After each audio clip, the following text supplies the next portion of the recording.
Assalamualaikum warahmatullahi wabarakatuh. Perkenalkan, nama saya Syahdan Aditya Nugraha dengan NIM 174231092. Di sini saya akan mengerjakan UTS Sistem Pemilu nomor 2. Langsung saja kita masuk ke pertanyaannya, yakni jelaskan bagaimana sistem pemilu proporsional representatif digunakan. Apa dampaknya terhadap sistem pemerintahan suatu negara, kemudian jelaskan pula kelebihan dan kekurangannya, serta ilustrasi dan implementasinya. Kita langsung masuk ke jawabannya.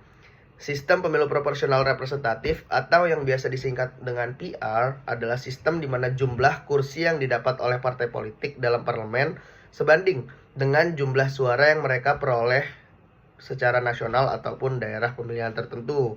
Sederhananya gini teman-teman, jika suatu partai mendapatkan 30% suara, maka mereka juga akan mendapatkan sekitar 30% kursi di parlemen.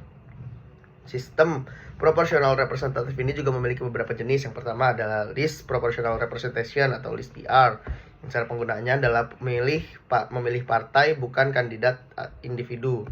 Kemudian juga partai menyusun daftar calon dan kursi dibagikan berdasarkan proporsi suara yang didapatkan. Kemudian juga jenis yang kedua ada mixed member proportional. Cara penggunaannya adalah gabungan antara sistem mayoritas atau first past the post dan proporsional. Yang kedua adalah pemilih memilih kandidat untuk daerah mereka dan partai secara nasional. Yang ketiga ada single transferable vote atau STV. Pemilih memberi peringkat ke kandidat yang melebihi kuota suara otomatis terpilih, sisanya ditentukan lewat transfer suara.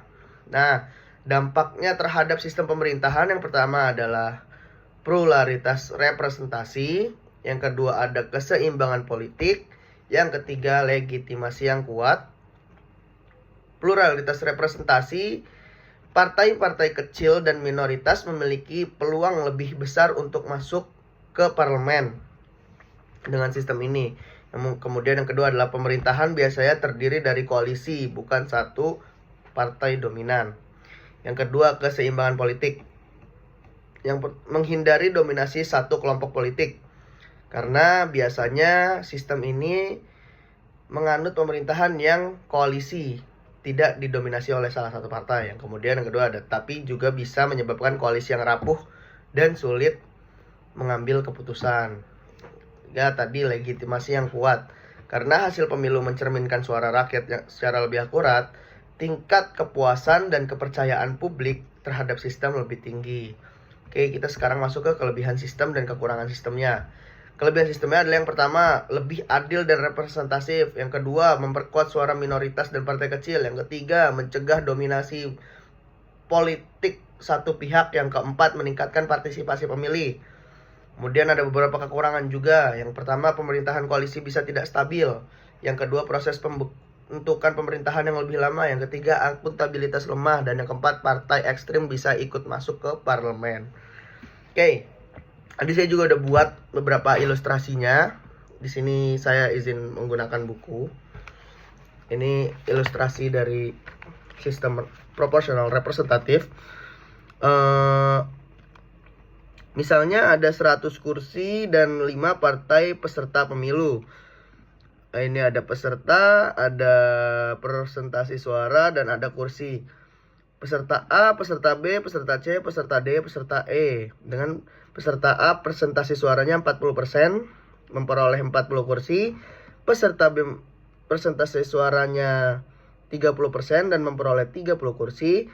Peserta C persentase suaranya 15% dan meraih 15 kursi. Peserta D persentase suaranya 10% dan meraih 10 kursi. Dan peserta yang terakhir, peserta E, memperoleh suara 5% serta mendapatkan 5 kursi. Hasil akhir ini mencerminkan distribusi suara rakyat secara akurat, tidak ada suara yang terbuang seperti dalam sistem mayoritarian. Nah, contoh implementasi di beberapa negara, yang pertama ada Belanda. Sistem proporsional representatif ini murni, seluruh negara satu daerah pilihan. Simpulannya, sistem proportional representation sangat cocok untuk negara dengan masyarakat plural dan multipartai. Terima kasih.